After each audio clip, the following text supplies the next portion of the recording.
Hello class 9th maths की class है ये आपकी। और एक्सरसाइज 2.4 में ही हम प्रश्न संख्या 5 कर रहे थे। इसका चौथा खंड आज हम करेंगे। क्या है ये? 2y³ plus y square minus 2y minus 1, इसका हमें गुणनखंड ज्ञात करना है। तो दिया गया बहुपद जो है उसकी घातांक कितनी है? उसकी घातांक है 3। अब हम क्या करेंगे, मान लेंगे कि P y is equal to 2y³ plus y square minus 2y minus 1। अब हम इसमें ये देखेंगे कि अचर पद क्या है। अचर पद 1 है और 1 के कितने गुणनखंड हो सकते हैं। तो दिए गए बहुपद में अचर पद 1 है। अचर पद के 1 के समस्त गुणनखंड क्या होंगे? प्लस माइनस 1 होंगे। अब हम दिए गए बहुपद में y के स्थान पर यही गुणनखंड एक एक करके रखेंगे और देखेंगे कि किसके लिए पी वाई की वैल्यू 0 हो जाती है या 0 हो जाती है। तो निरीक्षण द्वारा बहुपद में हम जब y इज इक्वल टू 1 रखते हैं तो हमें P1 कितना प्राप्त होता है?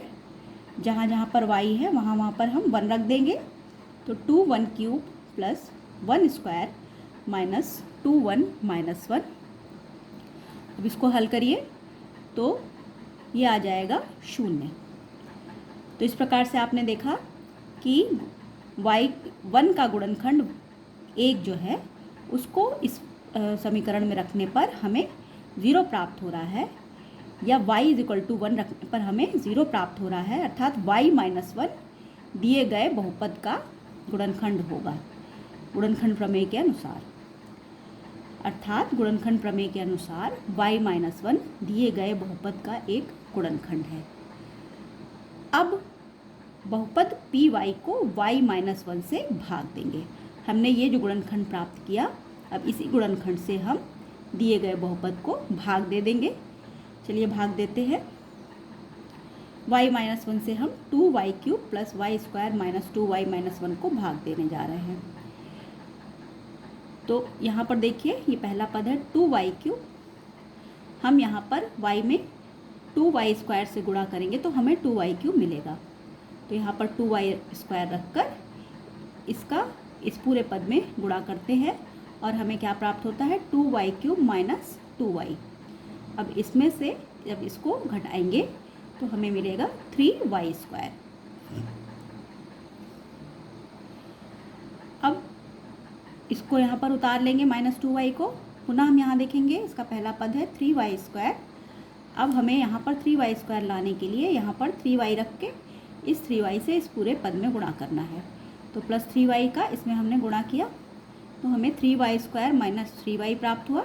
इसमें से जब इसको घटाया तो हमें y मिलेगा।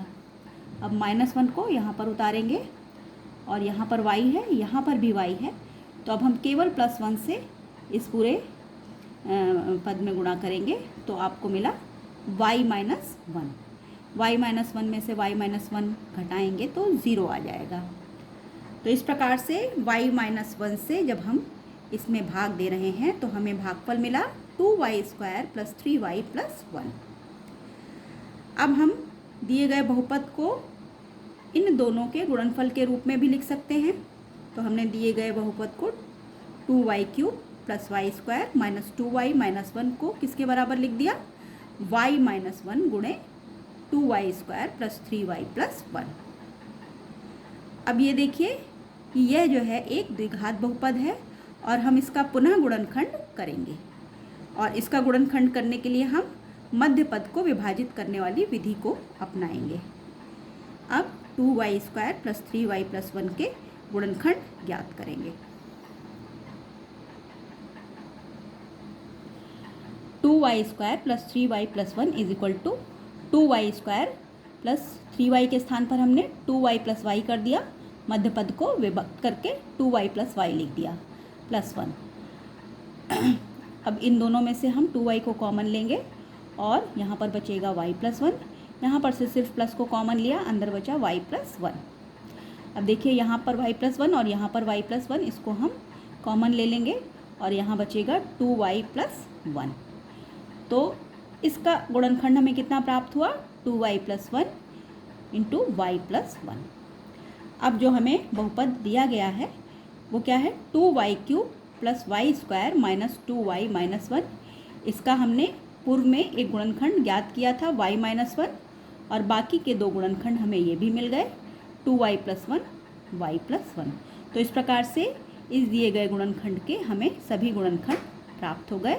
यही इसका उत्तर होगा।